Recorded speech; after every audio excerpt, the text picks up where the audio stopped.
ایسا یہ کہ ہر نیا سال خوشی کے بجائے ایک حقیقی مفکر انسان کو بے چین کر دیتا ہے، اس لیے کہ اسے اس بات کا احساس ہوتا ہے کہ میری عمر رفتہ رفتہ کم ہو رہی ہے اور برف کی طرح پگھلتی جا رہی ہے۔ وہ کس بات پر خوشی منائے؟ بلکہ اس سے پہلے کہ زندگی کا سورج ہمیشہ کے لیے غروب ہو جائے، جس طرح 2021 کا سورج غروب ہو گیا، اسے کچھ کر لینا چاہیے۔ اسے یہ تمنا اور بھی زیادہ بے قرار کر دیتی ہے۔ اس کے پاس وقت کم اور کام بہت زیادہ ہے۔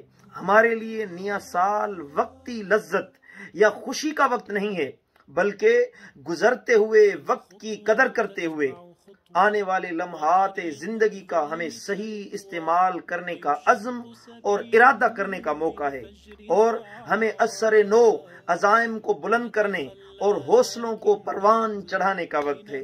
اللہ ہمارے وقت کو ہمیں صحیح استعمال کرنے کی قوت اور توفیق عطا فرمائے۔ السلام علیکم۔